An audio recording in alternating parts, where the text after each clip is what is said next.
imbabazane kaMahaka ngoba ihaqa amadoda kwaze kwase ngabulela ubuthongo inkunzi beyithibela abakwadwa kadunyuswe useqamlingwana beyilingile ngoba ilinga abasemvathu ummemezi kaZulu memeza amajaji abavela eningizimu avela nasenyakatho umnyikizi wezintaba ezilukhuni unyikeza ugudla nkomo kwaye kwasamazama ingome intaba zodwa ziyobikelana izinyoni ziwashaya amaphiko zithi zikhulu kwaphindangene usu lelidume kwaphindangene lahlu ngenkomana obezalwa ngusukumbi.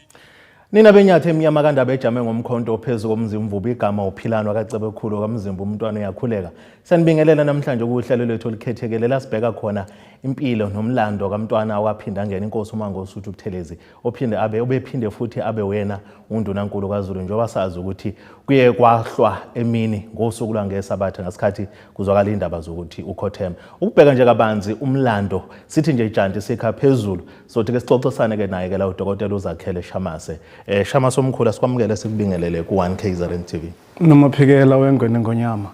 Sibingelele futhi nakubaleleli bakho kuphinaphi lapha bekhona. Ngosuku langesabatha Dokotela isizwe sonke kuye kube khona ukulila okuqhamuke inkalo zonke ngokukhothama kwakho undunankulu kaZulu. Mhlambe nje ngamafuphi sithi nje janti uyizwe kanjani lezi indaba uzizwa nini kanjani? Mina ngangisacambalele ngoba ngimuntu osebenza kuze kuse. Yes. Kungalala ngekhazi zabo 2 ekseni. Sekuthi ngo9 ngisalele ngitshela ukuthi ngizovuka ngizolala ama-hour 8. Kwase kungena ucingo leka Dokotela Umyeni bengimfundisa lapha eNyuvesi yaKwaZulu ukuthi hayi bo umntwana kaMthindangene useshiyile ngabe usuzwile yini awukwangishaqisa kakhulu konke lokho ukuthi ngabe into kanti vele ke kuvama siba namabika makunento njengalezo ngoba kwathi ngo12 ebusuku adlula amankankane ebusuku ekhala athi ha manje ngase ngicabanga ukuthi awukazi ngizozwa ziphi ke nangempela lase liyafezeka lento ngo9 ngomgqibelo esiphuma kuona. Njengoba singabantu nje abangamaZulu Dokotela Shamase njengoba ukhuluma ngawo nje amankankane izinto eziningi ziyabikezela umuntu oqaphela usheshe ukwazi ukuthi uqaphele ubone but ngicela nje ukuthi mhlawumbe kusilande nje kancane usilandise kancane nababukela bakhona emakhaya undunankulu kaZulu njengoba nje ekhothema masikhuluma ngaye uzaleka kanjani yena uphinde futhi ahlobana kanjani nendlunkulu kaZulu njengoba sizwa phinde futhi azobizwa ngumntwana. Asiqale ekutheni ekufikeni kwakhe nje ukuthi azafike lo mhlaba kuthiwa Mother Earth kwaba into eyisiprofeto waprofeta umholi webandla lamaNazaretha oqala ukuthi uyozaleka engathi negama lakhe leli elazi ukuthi ngokuhlonipha nje ukuthi ugatsha ingathi into eqhamuka kumaNazaretha ukuthi yoba igatsha lethu lokubambelela through ugogo wakheke esezelwe. Bese bakhona leli kaMangosuthu ukuthi kwathiwa amanga asosuthu kusho uyise wakhe uNkosi uMathole Buthelezi ngoba umama omzalayo uMamntwana Magogo sibilile Constance Magogo wathi mayifika eba unkosikazi weshumi kwaButhelezi wafika ngoba nakho enegazi lasendlunkulu kwase kuthiwa ke ngokunjalo kuyena ke osezokuzala inkosi eyobusa isizwe sakaButhelezi ngoba nakhe enegazi lasendlunkulu cishe kube into efanayo ke njengoQueen uMantombi osanda khothama ozala isilo uMisuzulu ukuthi ngenxa ukuthi yena walotsholwa isizwe uyena ke ozale inkosi akhathaleke ukuthi ubani oyingane yokuqala kulo endlunkulu nalapha kwaButhelezi wayekhona umceleli ingane indodana yokuqala inkosi uMathole kade ngenxa ukuthi ke umntwana uMagogo uqhamuke endlunkulu ebukhosini bakwaZulu kwase ba yena ke ozoba izala nkosi nangoku eseletha emhlabeni umntwana kwaphindangene umntwana uMangosuthu manje leli gama lokwaphindangene ngena ukuthi ke wathi mayesefikile umntwana uMagogo lapha kwaButhelezi kwase bakhona ungazona kahle nezingxabano namakhosikazi akhona kanti ingoba vele sekukhona ungiyakusho bengaboni kahle wasebuyela kubo oSuthu ngoba phela umntwana engeke lokho ekhonkothwa ngokusho kwakhe engeke ekhonkothwa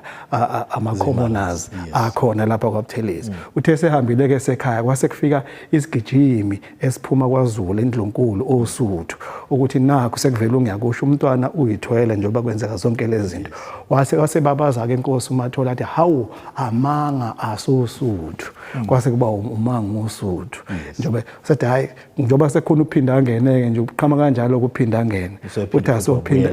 uphiwa aphinda angene kodwa ke khona i-translation ehlukayo lapho khona bathi wathi akasophinda angene la kakhela umuzi wakhe phela uzozala inkosi abanye bathi wathi akaphinde kangeneke la kaButhelezi ngoba bezahambela yosuthu kodwa ke kukhona lezo ihumusho lezo ezinjalo ukuthi sona siphi uyisona sangempela asazi kodwa nje ukubalekile ukuzala kwakhe kwaba isiprofetho namagama akhe ayizici ezikhulumayo ezisho into ezithile ukuthi ke yena ke manje uyise wakhe uqhamuka kanjani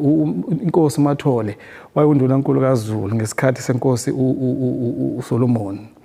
isikhathi senkosi uSolomon manje mangabe undunankulu kaZulu wayumxazululi futhi ekhaliphile exazulula inkinga ezinkulu khona inkinga ezinkulu eyibhekene nenkosi nesilo uSolomon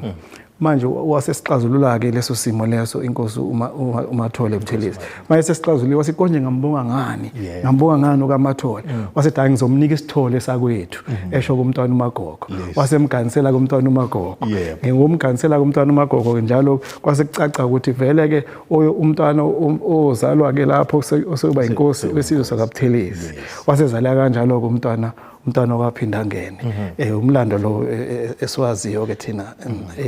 Dr. Ushamasa mhlambe nje ngaleko ukuthi mhlambe ngoba sikha nje phezulu sithi janti mningi ngabe leminyaka umntwana akaphinda angene ayiphilile mningi futhi nemlanda eqophile kangeke sikwazi ukuthi siyithinte siyikhe yonke kulesi sikhashana esincane nje sinazo ufuna sigijime nje sifake nje ibhandle leyaphambili siyofika kulesi sikhundla sokuba undunankulu kaZulu ufika kanjani kusona Ushenge okuyisikhundla esikhulukazi phela lesi kwathi ngo1954 ngoba nakho phela ezalwa umntwana waseNdlunkulu futhi efundile kanti futhi emkhonzile ihlobo sakhe isilo sasibusa ngesilo uBhusha ngo1950 wasase simbeka ukuthi akabe undunankulu kaZulu noma kwathatha iminyaka emine emva kwalokho ukuthi angaba inkosi yakaButhelezi ngoba waba khona inkosi yaButhelezi eminyakeni emine emva kwalokho kodwa ke wayesondele kakhulu nesilo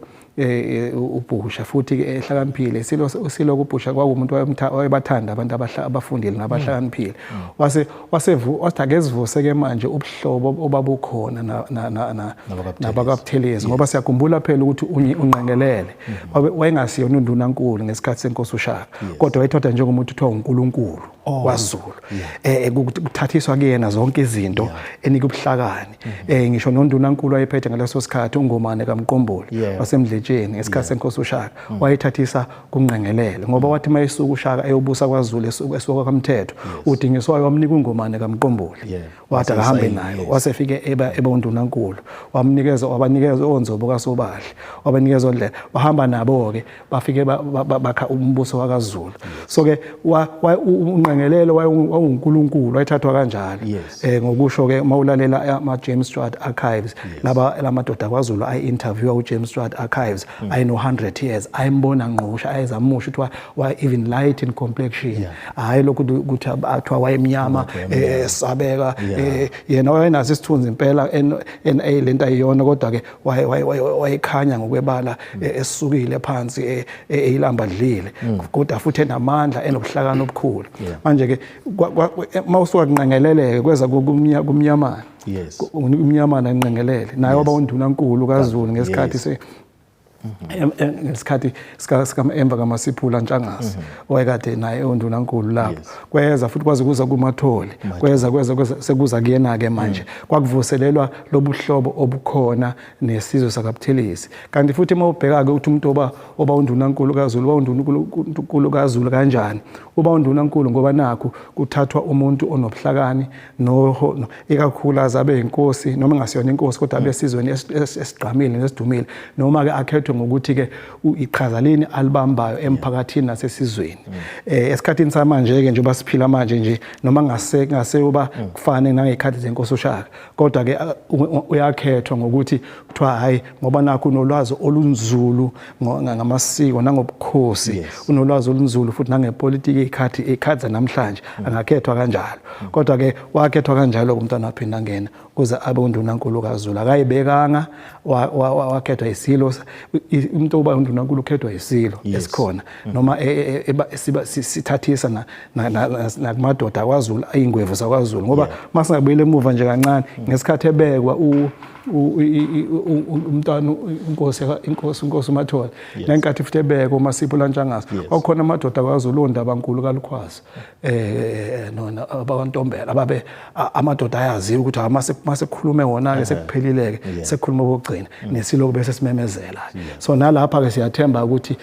kuyohamba kanjalo noma ikhathi ingasafani isilo singayinqumela sona okwaso noma sithathise kwingwevini zakwaZulu bese sisazoya nalapho Shamase ngifuna ukuthi ke sithi ukuhlehla kancane sithi Janti sibheke nje lapha ukuhlobana kwakhe umntwana kaphinda ngene kanye nalo iqembu leANC ngoba siyakhumbula nje ukuthi kule minyaka edlulile ke kwazwakala nama clip nakwamanye ama interviews esho ukuthi akaza resign yena kwaKhongolose ekubalula futhi nokubaluleka nanobudlelwana abanakho nenkosi uKuthula awusithi Janti nje kancane ukuthi uhlobana kanjani uShenge neANC kanye nanenkosi uKuthula umntwana waphinda ngene ube wabanye abantu abayidlanza abayingcosana abakwazile ukuthi bazi ngamehlo abaholi bokuqala beqembu elibusayo uKhongolose umbutho kaKhongolose umazi ngamehlo umntwana inkosi uLithule inkosi uLithule ke uqhamuke kamuva umazi ngamehlo baba uPhikisika Isaka Seme okuyena abaholi bokuqala beANC umazi ngamehlo ubaba uJL Dube ngoba uyasho esewumfana wayehamba babukele bekhuluma lezi ndaba zepolitiki uthi futhi wakwaba unobhala ebhala incwadi ebhalela inkosi uPhikisika ebhalela not inkosi kodwa ebhalela uPhikisika Isaka Seme wayemholi kaANC kwathi noma esekhula wahamba wayeFort Hare wafika wajoyina uvuka ibambe kukhona noMandela kukhona nabo bonke abaholi bakaKhongolose abebekhona ngaleso sikhathi bafike bajoyina uANC ewuvuka ibambe kaANC nakho ke manje esebuya ke esexoshwa ke eFort Hare bexoshwa ngaleso sikhathi bexoshwela uba mavukela mbuso wasebuya ke kwase bakhona isikhathi sokuthi ke iqembu elibusayo liyahamba lekudingisweni liyavalwa ngaphakathi amabhuno alivala namanye amaqembu ayekhona kwasephoqeleka ukuthi yena akasaleke ngapha kufanele athathe ngapha ubukhosi bakaButhelezi nakho nangapha futhi kufanele bondunankulu kaZulu kwakuwubuholi bali iqembu elibusayo iKhongolose isona ilona lathatha lezo inqumo zayi-endorsa lonto zayigcizelela yena ubaba Oliver Tambo wathi cha wena sala ngaphakathi hamba futhi uthathe leyo khunga wena ozoba umuntu ozobushaya icilongo ngaphakathi ngoba thina sisekudingisweni wakwenza futhi lokho noma eseqamba ke iqembu lenkatha okwenkatha enkuleko yesizwe ngaleso sikhathi noma ke yena ke kunehumusho ezahlukeneke lapho uyibona abathi akaliqala iqembu lenkatha enkuleko yesizwe ibe internal surrogate noma abantu bengalithanda igama le surrogate ngoba bachaza ukuthi uyincelebane engaphakathi esebenzela umuntu ongaphandle so ke ibona abantu bamnikeza iblessing kwaze kuba nemhlangano futhi nobaba Oliver Tambo nobuholi bakaANC abasekudingisweni ngaleso sikhathi bavumelana kwaxatshanwayo ngo1979 kubangwa nje into eyodwa ukuthi akeke thina sisebenze ngearm struggle ngaphakathi kwamabhunu ahloma azingovolo le arm struggle ayinawo ama springboards awanawo ama base ukuthi singaba nempi ezikhali eba impumelelo ngaphakathi asinawo amahlathi asinawo ama camp la sokwazi ukuthi sibabashoko bezikhona bathi cha thina asilwe ngengxoxo so hamba ngama negotiations kwasho ukuthi wasekuthathiwe isinqumo ebudingisweni ukuthi akulwe ngezikhali kwasexatshana ke lapho aqala kwaba khona nezinkulumo nokwethuka nanokuthi usebenzisana namabhuno nani kodwa ke ngokwakhe wathi wase akha iqembu le inkatha enkuleko yesizwe yaba esiqinisi eIFP ngo1990 kodwa ngaphambi kwalokho kwenkatha enkuleko yesizwe isukela kuphi isukela kwinkatha yezwe ekwenkatha inkosi uSolomon ngaleso sikhathi aba1920s wayivuselela ke yena usho njalo maesho wasethi futhi mangabe eselikhulisa iqembu lenkatha inkululeko yesizwe wahamba wathatha iconstitution umthethosisekelo weUNIP okuyiqembu lombusazwe laseLusaka elaliphethe umongameli waseLusaka ngaleso sikhathi umongameli uKhawunda. So ke wathi ke kuyafana lemthethosisekelo uyafana nomthethosisekelo oqala weqembu likaKhongolose useqala nqa kusukela kubakholi bakhe bokuqala hayi leli elisesekudingisweni eselilwa nezikhali hayi leli esithi akushiswa abantu ngamathayi njengoba kwasekwenzeka. So yasuka lapho ke lengxabano kwasuka nokwethukana ke manje nokuxabana kuze kusuka nodlame yonke lento kukhona nezinkulumo ezayisuka kubaholi ababesekudingisweni nje khuluma nje uJohn Cadiman bathi kaJabuthelezi snake that should be hit in the head. You see, he's poisoning the people of South Africa. So kube khona naba mangabe lezo inkulumo zithulwa kubalandeli bese kusuka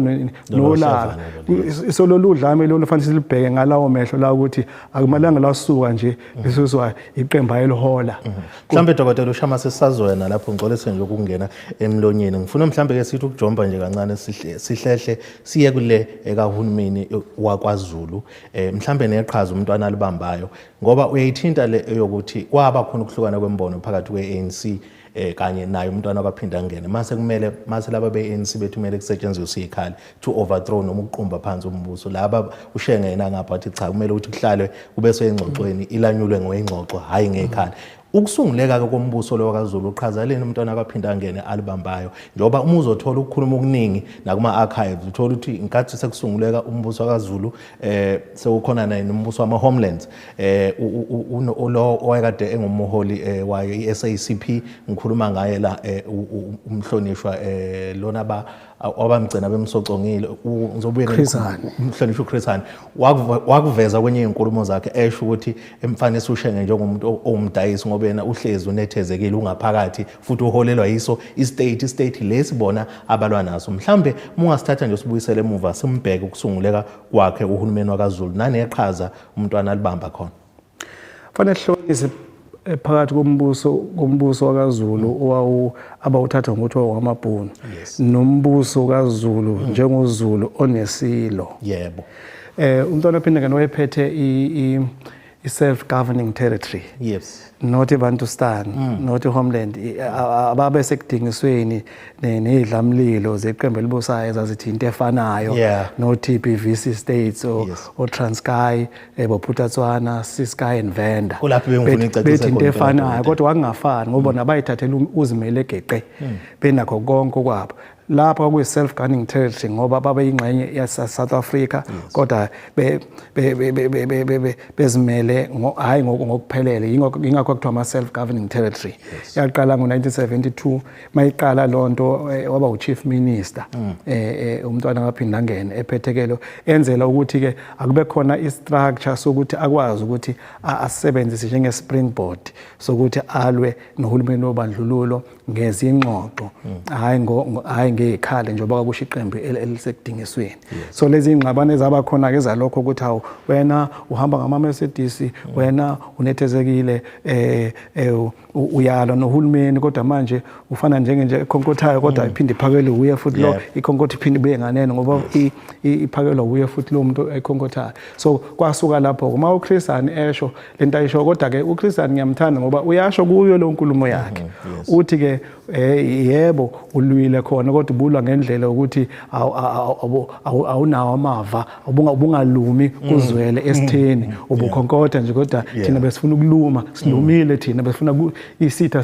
sisizwele. So wawuhola kuhulumeni wakwaZulu wawuhola kuhulumeni luba khona lezo ingxabana lezo kodwa ke le iqhaza lakhe alibambile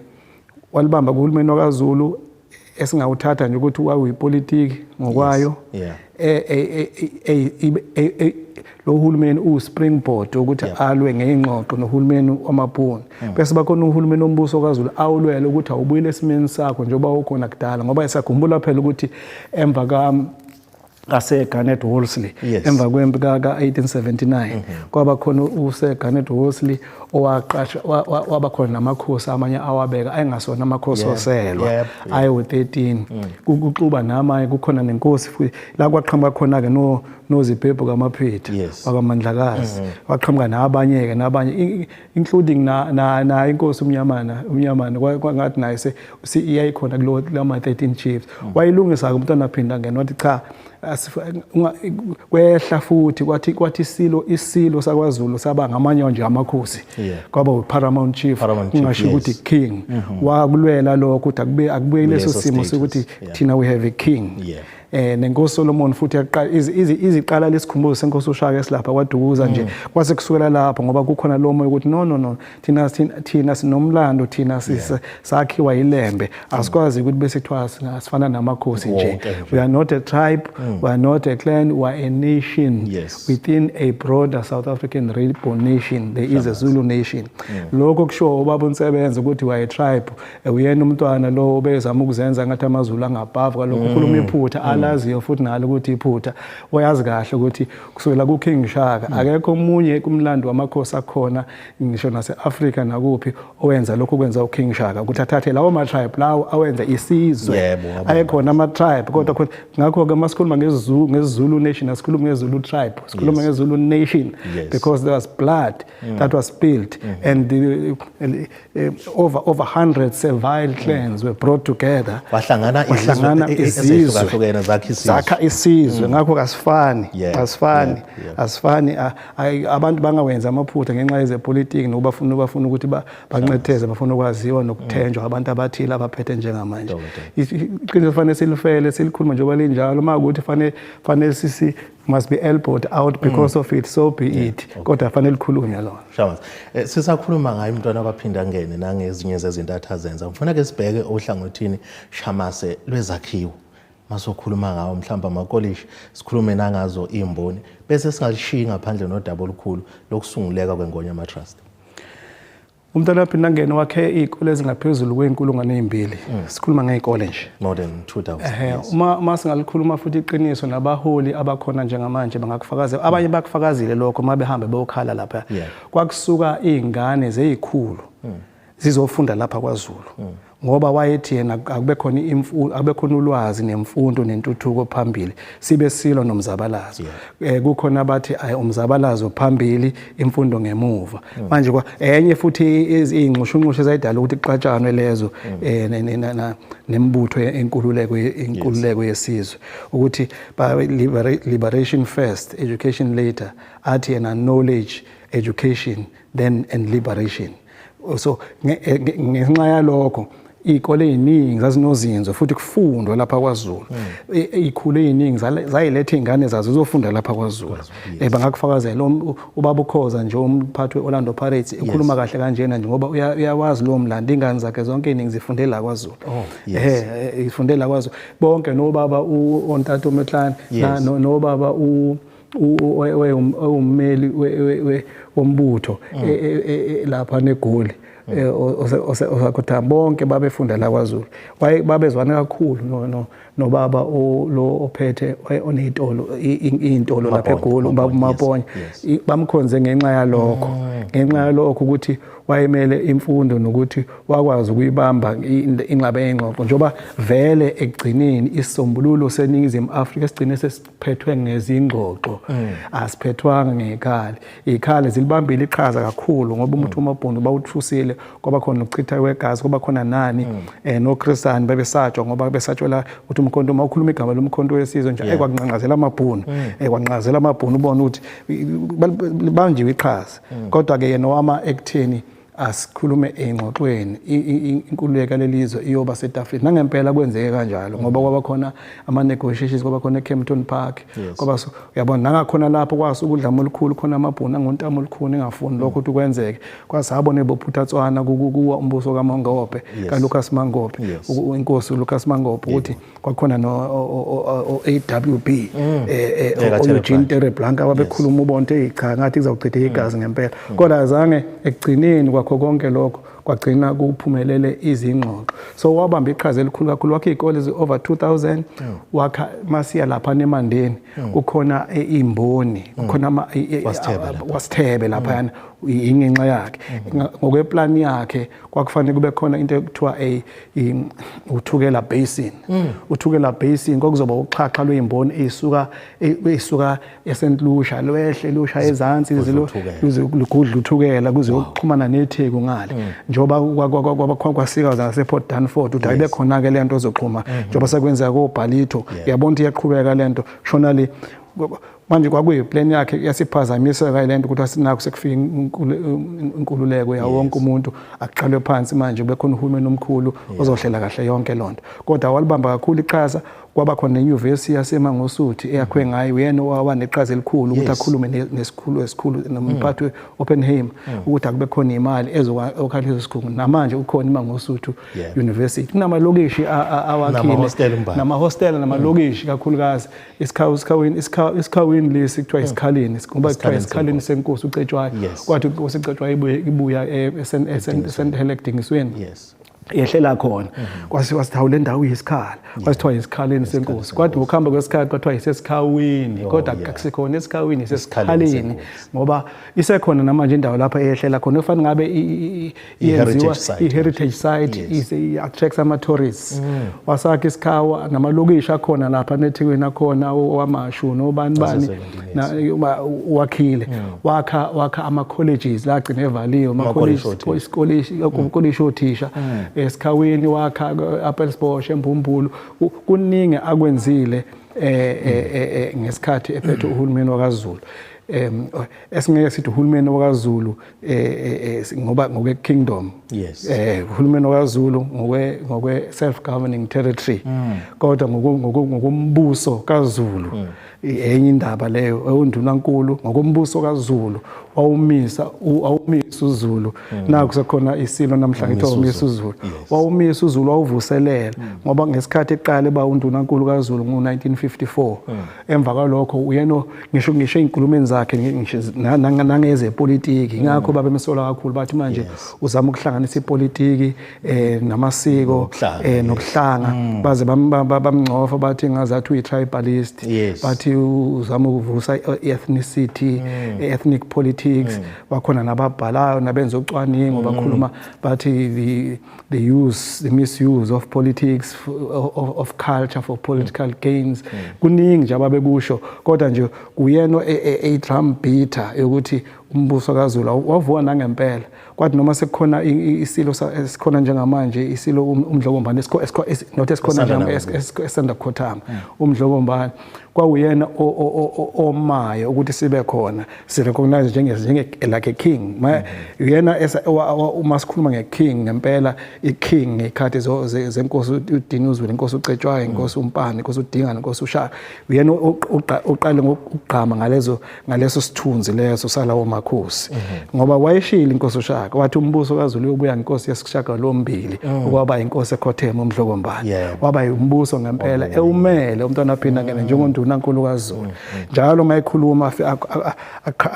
akhulume ngomlando wesilo sakaDukuza ukuthi sawakha kanjani kuze kufike manje. Njalo mayekhuluma ukuthi uhlobena kanjani naye nabakabuthelezi nanani akhotho onqenqelela, akhotho omnyamana, akhotho yabona ubona ukuthi ngempela wayifaka lento wayibuyisa le pride uZulu mhlambe singathi uzama ukuzondeka ngayo ukuthi kuthiwa uyayiqhenya, too proud, the proud Zulu nation. Abanye abafuna ukukhuluma lokho noma ku platform esifabonile amanye noma esedlulile emhlabeni bafuna ukubuyisa lo yamlando ongathi awumuhle ngoba phela fanele singagwemi wena noma phikela ukuthi eBhayibhelini khona ivesi kaExodus 20:12 ithi hlonipha uyihlononyoka ukuze insuku zakho zibe zinde ezweni. So ke laba abakhulumayo kuyena babashana noma kubona bathi fanele bathi mkhulu ukuhlonipha uyihlononyoka kusho your biological father or mother kusho umuntu omdala kunawe umhloniphe ungathi esedlulile emhlabeni ukhulume wonke udoti othandayo umethu ukhulume zonke inhlamba ufuna kuqhama into ezimbi ngoba une agenda ethile yabona abanye ubona ukuthi bafuna ukuthi ngabe bikho lento ukuthi anikeze funeral number 1 funeral status yabona akwangenzeka ke umongameli ovela wamnikeza futhi bamnikeza inhlonipho ukudlula bona laba bamgxekayo okwesibili khona leli verse lithi cursed is anyone who insults his mother or father uqalekisiwe othi ukuyise nonina so nami ngizozama ukusebenzisa le platform ukuthi ngibawonisha abantu ngisho ngabe kuthiwa ufunde angakanani ngisho ngabe kuthiwa wena uwazi kangakanani ngisho ngabe kuthiwa wena ke ukwazi ukungena kwi-media ukhulume yonke into oyithandayo kodwa umuntu onjengoshenge oneqhaza engakalibamba emphakathini mhloniphe ngoba into oyishoyo bhasopo izobuya ithiwa isikhulu sibe ngumkhwezeli lento izobuya ngawe kube i-curse kube ngathi uthakatheke kanti lento ozishoyo umuntu uma ngabe sedlule emhlabeni njengoba kwenze mhloniphe umnika isithunzi sakhe mhlawumbe engabuye ngawe ibuya ngesizukulwane sakhe ibuye siba ngesizukulwane sakho mfisa kodwa ke dokotela ke sithinte nale yengonyama trust nokusunguleka kwayo ingonyama trust nakho phela sekufanele kube khona ukhetho sekungathi kuneyingqoshungqosho engabonakali ngathi manje fanele kubonakala ukuthi Ushenge wayelwela isithunzi sesilo sakwaZulu ekhuluma about the throne not the person of the king kukwenzeka ngaleso sikhathi the person of the king kwakumdlokombane kodwa wayelwela the throne ihlalo ukuthi ihlalo sakwaZulu asirecognizeke njengoba kwaba khona imfuno kwaba khona amamash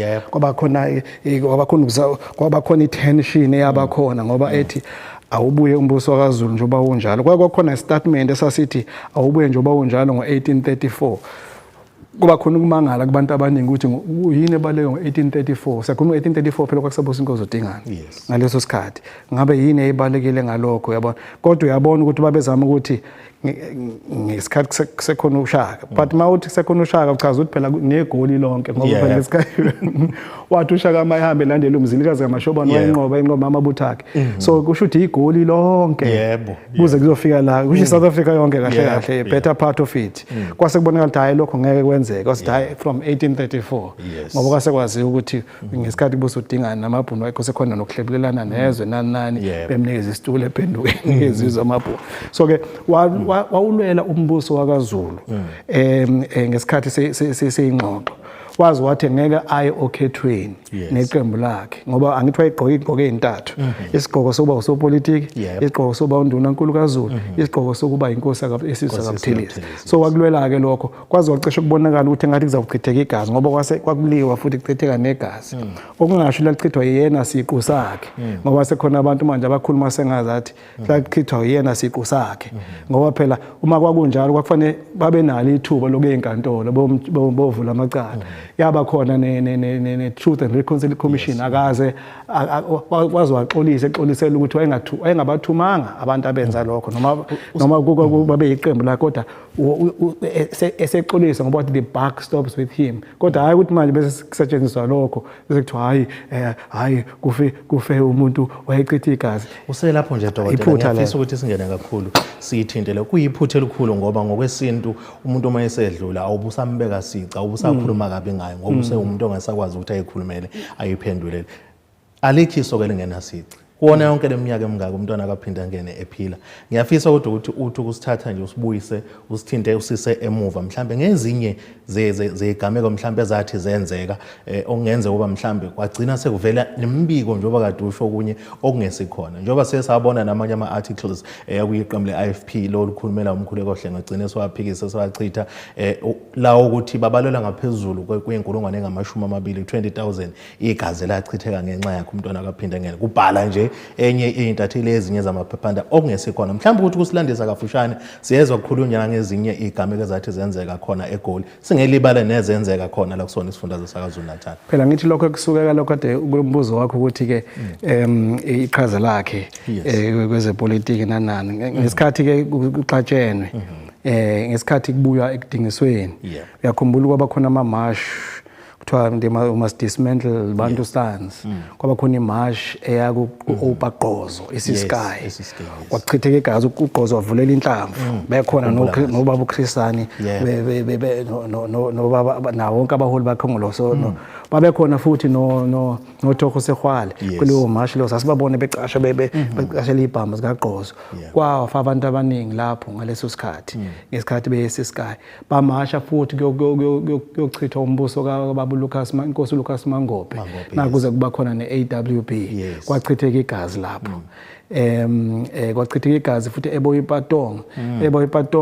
na ilapho ke futhi la engibona sengathi waxolisa khona ukuthi no akaze athume umuntu ukuthi kwaku abantu ababeprovoke nabo noma babenza bebuyisela kodwa into ebalekile kwakhona kuningxabane khona makuthiwa khona abantu abawu-20,000 abafa nxazo sikhuluma nge-total number kwi-conflict hayi ukuthi uyena wayibulala bonke labantu nangale kuma-liberation movements kwakukhona abantu abafa nangapha kukhona abantu abafa bebulawa abantu abeqembu le-IFP ngaleso sikhathi kusaliwe masikhuluma ngo-20,000 asisho 20,000 obulawe umntwana neqembu lakhe sikhuluma ngo-20,000 wabantu abafe ngesikhathi sekunempi phakathi kwe-ANC UDF COSATU SACP Alliance AFP kwaze kwaba khona o self defense units no self protection units babeqalwa yini lezo zinto lezo kuze kuthiwa kwakhona self defense units ne self protection units kwaqalwa yini ngoba kwakune conflict eyayikhona so every war has casualties so ke ngeke ukuthi ngama casualties bese blame one side as if others were saints nje bephamisa izandla bese behlohla inhlamba bephamisa izandla babelwa nabo bethi sifuna ukumqeda lo nathi nami ngivikeliso lami ngeke ungiqede nami ngizonishaya so into eyayenzeka lokuxatshene bonke abantu ukuthi ke manje ubanike wabulala kakhulu kunomunye okunyeke lokho kodwa ke kuyiphutha elikhulu bese kuthiwa u20,000 lo uphele ngenxa ukuthi kwakuyena ngabe phela waboshwa ngabe phela kuningi abavula amacala abantu kufanele bavula amacala esekhona futhi kubumbulo ukuthi mayesengasekho bese khuluma inkulumo enjalo bebengeke bayikhulume esaphila ngoba kuningi okwenzeka zishiwa zonke lezi zinto kodwa zedlula namhlanje uyahlonishwa amaqembu onke uhlonishwa nayihulumeni uze wanika u-level 1 status funeral uhulumeni ngeqhaza lakhe libambe eParliament obe umxazululo leParliament baze basho bathi be-statesman a veteran politician kusho iqembu elibusayo uma ubheka uNelson Mandela Foundation umlayezo wenduduzo uwona omnandi nokudlula kubo bonke esho iqhaza lakhe nobudlelwane bakhe nobaba uMandela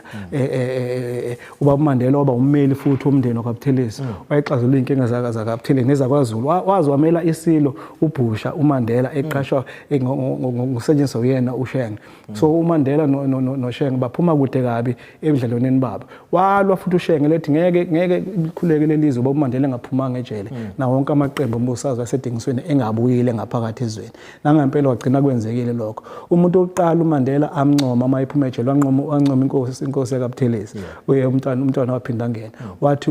udlala indima enkulu wazi washo futhi uMandela ngisho eseqedile ubumongameli wathi he's a survivor bazame konke ukumdestroya nokumcisha politically kodwa he's a survivor he's a formidable survivor kusho uMandela sikhuluma ngento esingayidlala ku-YouTube manje wonke umuntu ayilalela ezweni lonke ngifuna ukuthi uphinde futhi uyiqhamise kakhulu le ethinta ukuzwana kwakhe umntwana kwaphinda ngene kanye nawo dokotela uMandela ongasekho wakade umengameli wezwe mfisa ukusilandisa nangase isigameko lesi kade ephumile uMandela washiya umntwana kwaphinda ngene ukuthi akakabambi intambo zokuhola lelizwe nangesigameko esenzeka kwelaseLesotho angithi ke masise lapho vele uMandela wayenakho ukumethemba ngoba babazana kudala wayemazi ukuthi umholi oqotho nanokuthi yena siqu sakhe nje umuntu olungile so babecishe bafane ngokwinhliziyo naphezulu kwencindezelo ngaphezulu ukuthi ubaba uMandela waboshwa isikhathi eside eboshwa amabhunu waphuma lapho waqhawula wenza idina namakhosikazi omongameli bobandlululo ababebulala abantu abamnyama nani asizwa le ukuthi kukhulunywe ukuthi hawu Mandela waba nedina wena namakhosikazi amabhunu ayibulala abantu wakwenzelani lokho akaze kwenzeke lokho. So ke uMandela wayemthemba kakhulu, wayethi noma ehambile uMandela ehambene nesekela lakhe ubaba uThabo Mbeki babeke Ushenge abe u-acting president. Kwenzeka ikhathe eziningana lokho. Manje kukhona nalokho nalesimo lesi sibalekile sokuthi wathi sambekile ngoba khona isimo esikhona lapha na eMasero wase eLesotho hayi eLesotho lapha eLesotho angithi kwakusukudlame kukhona ama businesses aseningizimu Afrika. So kwakufanele kuhambe kuyovikelwa ama business ase-South Africa nenqalasizinda kanti futhi iLesotho ibalekile strategic ngoba amanzi amaningi esiwaphuza eSouth Africa aphuma eLesotho. So wasethumela ke SADF ukuthi ayosihlakaza lo msindo lapha yanake. Wasithiwa hey ngiyayibona lensizwa lena ukuthi ukuphatha kwayo nje wasuba nedrama engaka ukuthi hawu lensizwe iyodla umthetho wayo. Ukuthi umsadafu usuka la uyongena kwelinye izwe ngecommand yakhe. So ke ezinye zezigameke lezo futhi khona nezinye amasikhuluma ngoBoy Patong nani oBoy Patong sikhuluma ngoShell House kodwa into kwagcina sekuthiwa iShell House massacre. Massacre he did not massacre anybody but his followers were massacred at Shell House. Ingakuthiwa iShell House massacre abanye abafuni ukuthiwa imassacre uyabona. So ke nami nje ngeke ngisho ukuthi massacre kodwa ngokomlando yi massacre Shell House massacre ngoba khona there were snipers who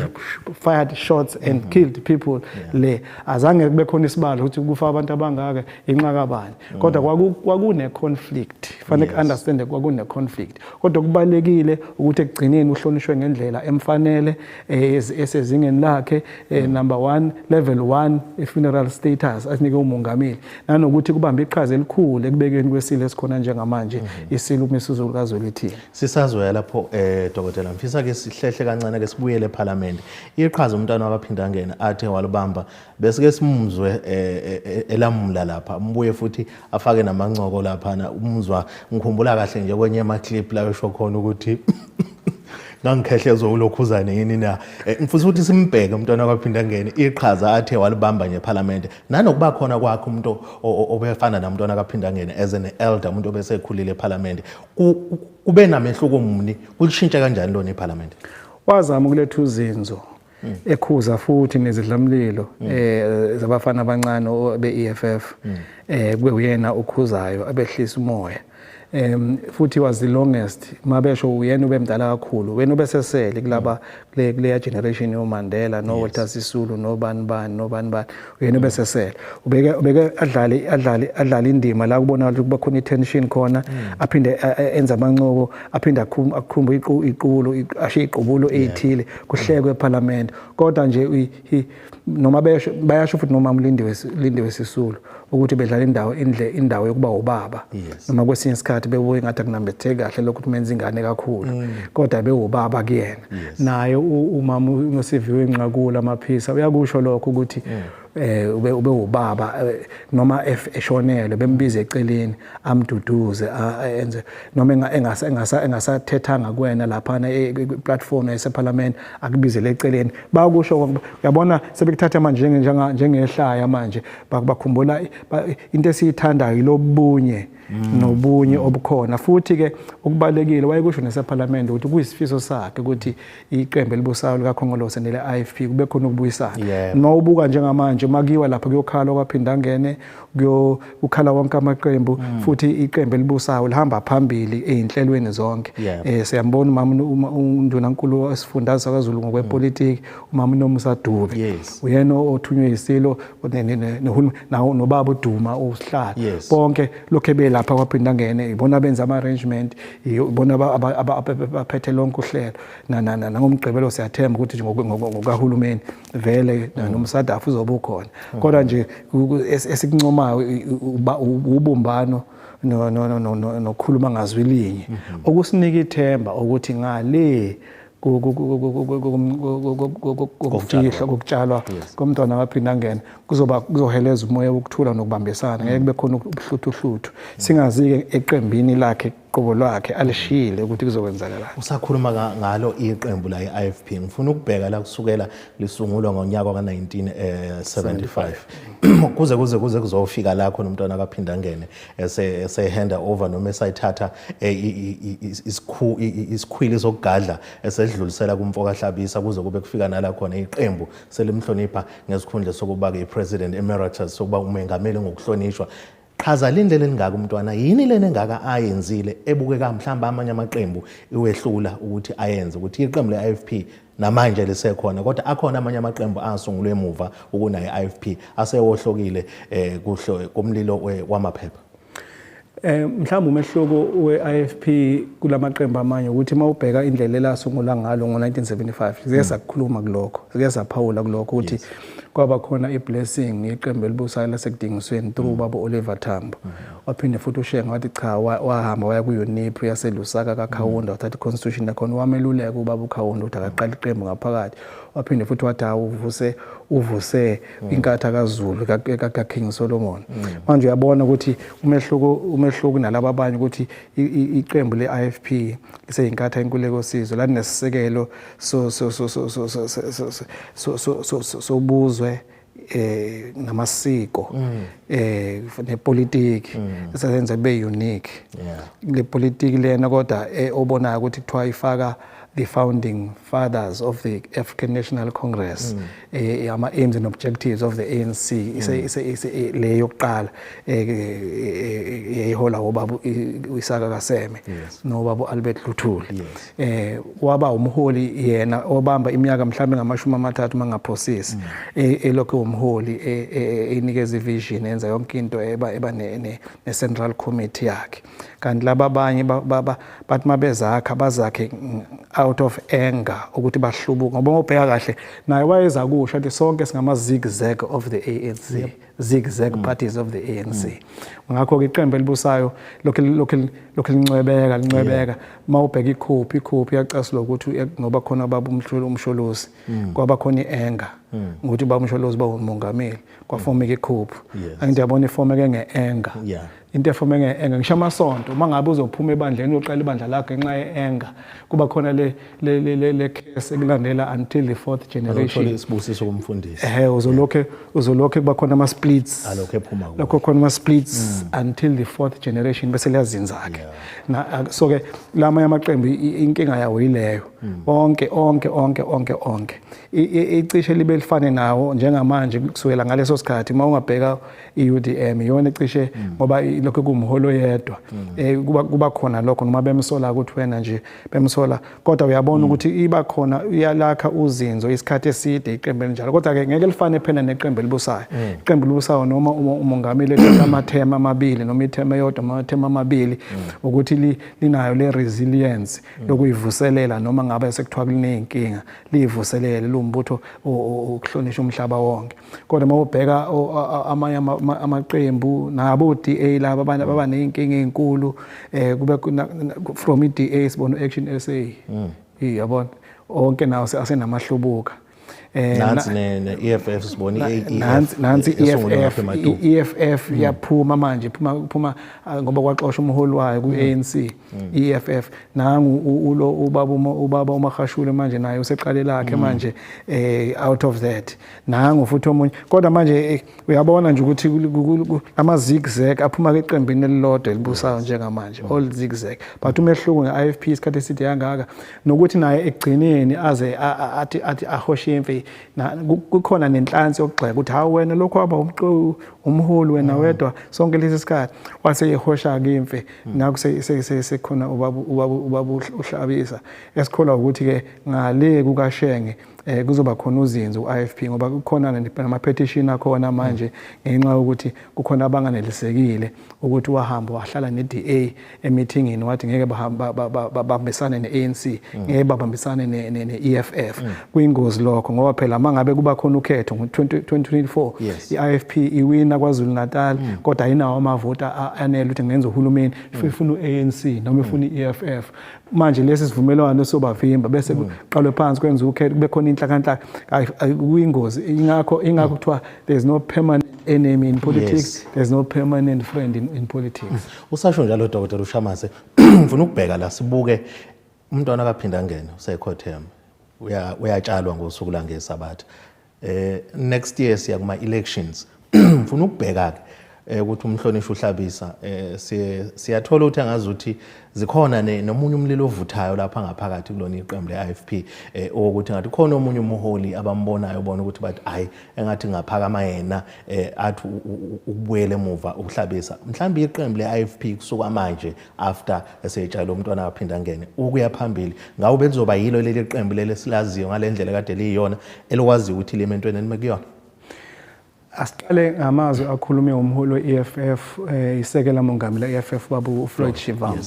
Ukhuluma amazwi amnandi lapha nakwaphinda ngene ethi uyathemba ukuthi i-IFP lizoba nozinzo emvakasheni ngoba kuvamisile ukuthi amaqembu anjengalana mase kuhambe umsungulwalo kusalibe khona ingxoshunxoshu nokwahlukana. Manje ke vele kukhona lezo zinto ezikhona esisiphawulile ku-IFP.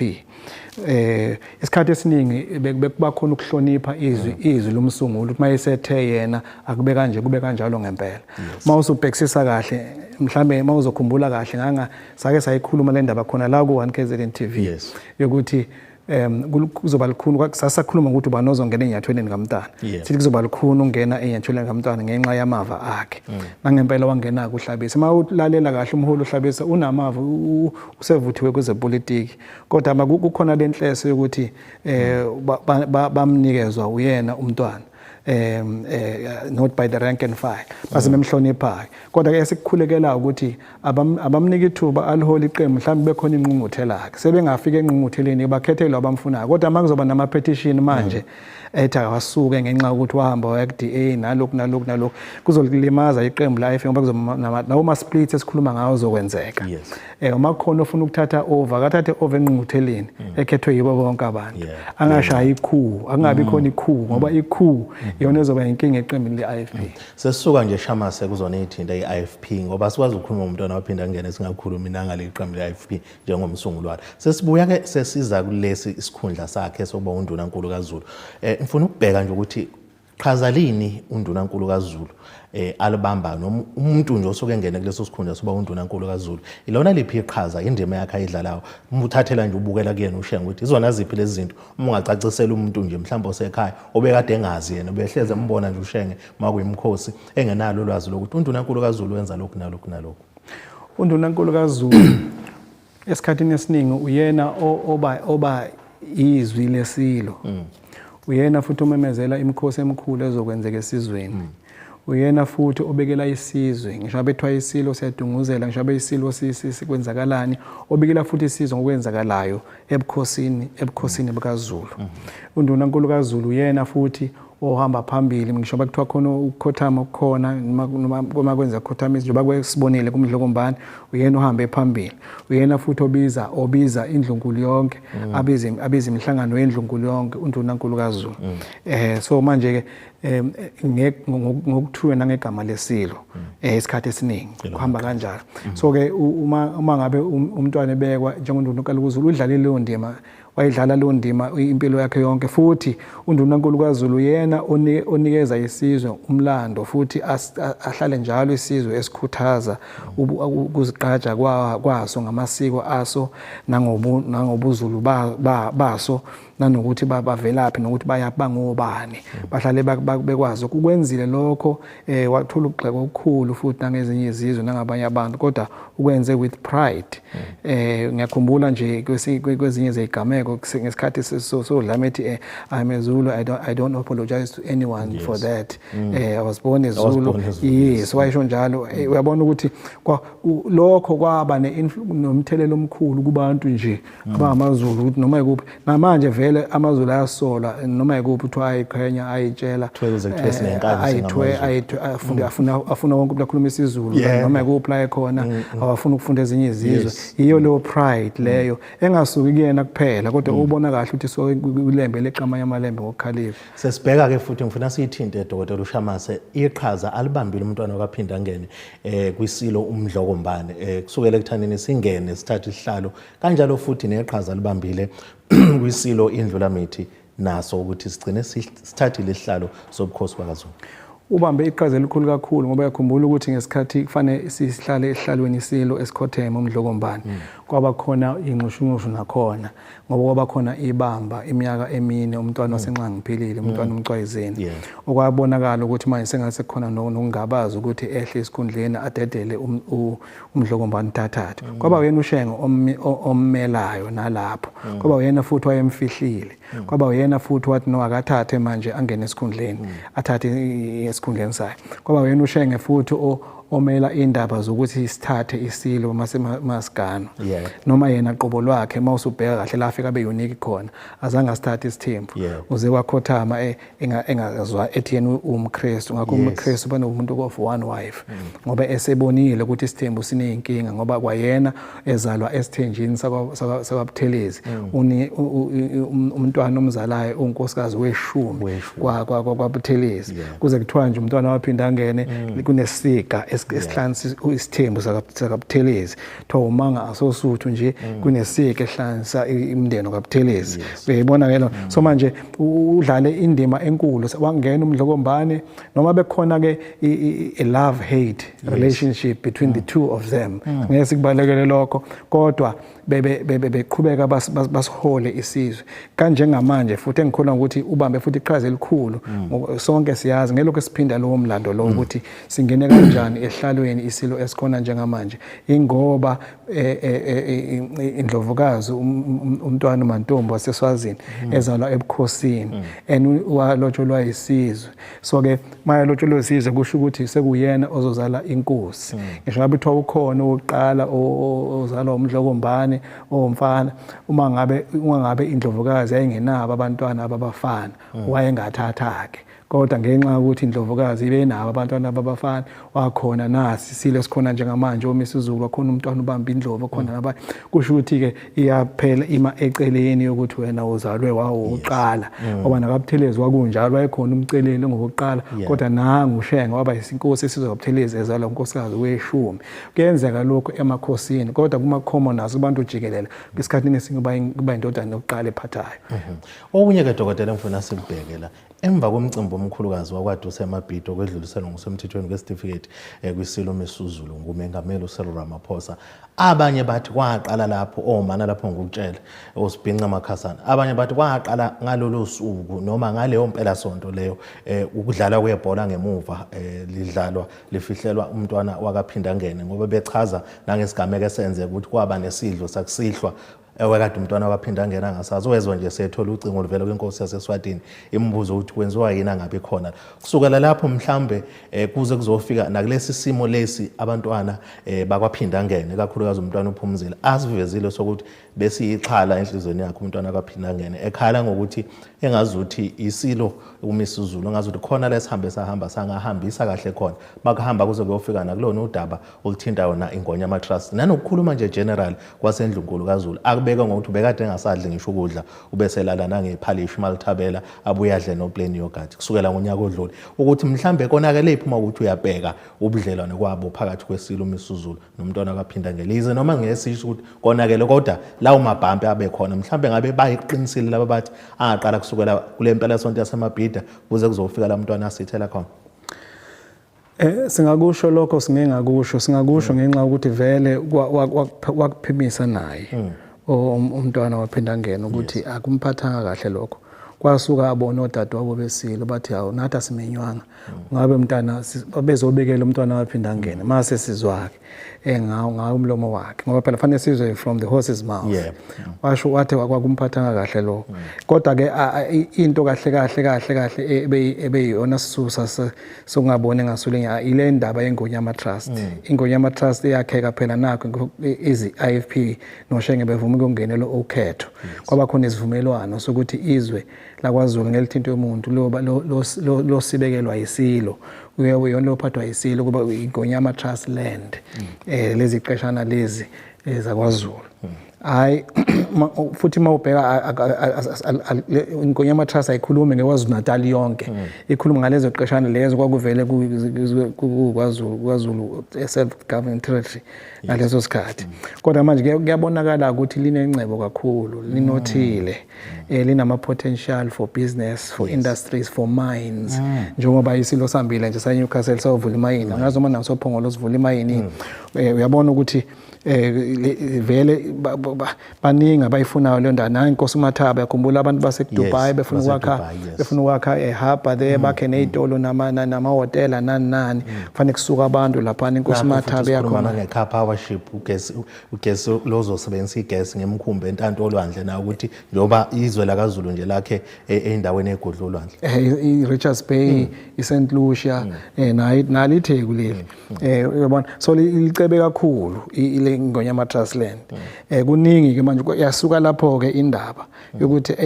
manje indlela ekwenzeka ngayo ukuthi kuqasheke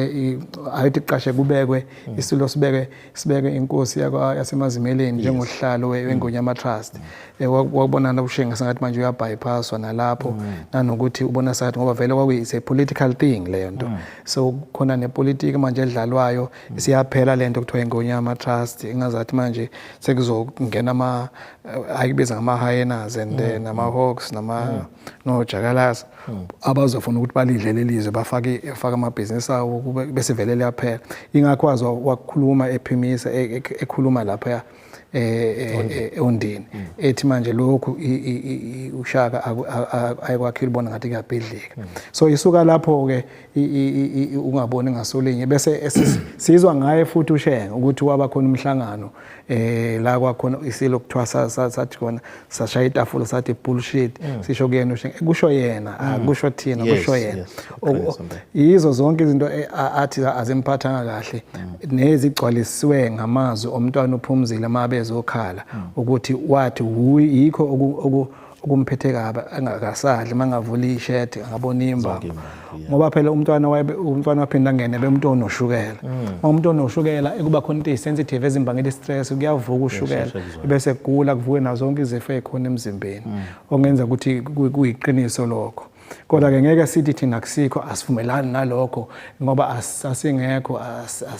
sifanele sizwe sithathise kumuntu okushoyo lokho kodwa ke okubaleke kakhulu ukuthi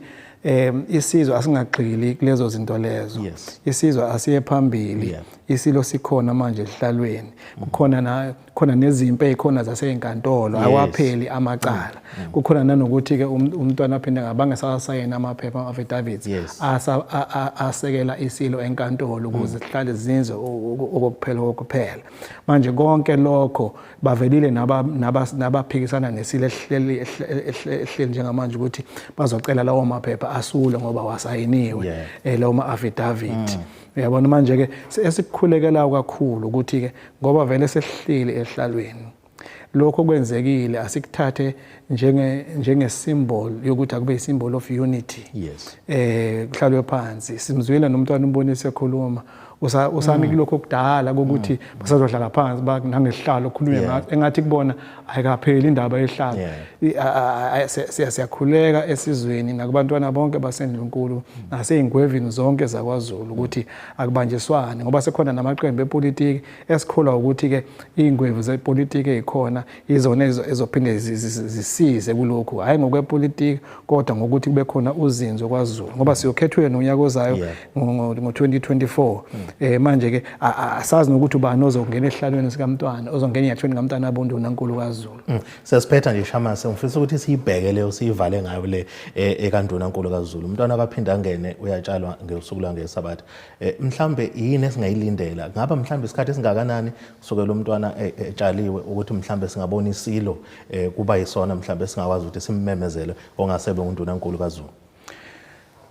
ukumemezelwa kanduna nkulu kaZulu kuba umthwalo wesilo njengoba besike saphawula phambilini mhlamba athinta nezingwevu ezikhona zakwaZulu kodwa umthwalo wesilo lowo akudingi ukuthi kuze kuzilwe ukuthi kubemeze njengoba kwenzeka khathi kutshela uMdlongombane wathi wamemezela yena umntwana phela wathi isilo sesihlele ehlalweni ngesikhathi esitshala uMdlongombane kwakhona abathi hayi sisazilile ithi ngathi hayi sesihlele ehlalweni so naso ke isilo singakwenza lokho simemezela ngoba uyabona zikhona ingweve engabekwa ngoba manje uma usobheka kahle umuntu ofana ngene ecathweni ngamntwana phela ngene umuntu onolwazi olunzulu lwamasiko owazi kahle ngobukhosi bakwaZulu kuba umuntu owazi kahle ngepolitiki namhlanje aseNingizimu Afrika owazi kahle funala indaba yengonyama trust esikhuluma ngayo nowazi kahle political dynamics cultural dynamics of KwaZulu Natal and nationally uyena umuntu ozokwazi manje uyababona ukuthi bakhona abananjalo obabuzole umkhiza ngaba ngoba kwambona usengena endaweni eningi ezamakhosi makunemicimbi la khona isilo khona uba khona ngesikhathi nje somkhosi omhlanga kwavela i1 KZN TV yaveza amantombazana amaningi ephuma emgungundlovu ikuphi la khona wawuzwele umkhiza uyabona ukuthi uyayibona futhi kwaphatha isifundazwe unduna kwasebenza kakhulu noShenge so ke umuntu lo ongangena ezicathulweni zikaShenge bese ecela ukuthi akaphume kwipolitiki ukuze kungabe khona le lafu lelana elilandela umntana waphinda ngene uthi anga lophinde ube usopolitiki avela ahlale ngqokule kodwa useyamazi ukuthi uzobe senolwazi olunzulu ngepolitiki unolwazi olunzulu ngamakhosi unolwazi olunzulu ngobukhosi ulwazi olunzulu ngesizwe nje samaZulu baningi ke singababala nabaye singambala nomntwana wase umntwana uZabuloni singambala naye singambala nomntwana uZabuloni singambala no mhlambe nabo baba umkhuleko Ushenge bese siqela aphume kupolitiki ngoba angithi uyabona ukuthi singathi siyathanda ukusebenza abantu asebabancane abasebasha hayi abantu asebekhule kakhulu abazokula khona manje bese nabo bese uyabona abantu abangangomkhuleko umntwana umkhuleko Ushenge noma inkosi uChilize noma inkosi yasemakhuzeni ingangena nalapha kodwa nje mawusubheka kahle kufanele umuntu onolwazi ngepolitiki umuntu onolwazi ngamasiko nobukhosi bakwaZulu na ingonyama trust nowaziyo nje ukuthi kahle kwenzeka no angithi uyabona mawubheka angifuni ukhe ngihlala kumuntu oyedwa uyakwazi umkhizi ukuthi angene enyathweni uyakwazi ukukhuluma njengoShenge uyakwazi ukunarrator uyakwazi ukukhuluma ipolitiki angakhuluma ngisho 4 hours engafundi indawo uyabona into njalo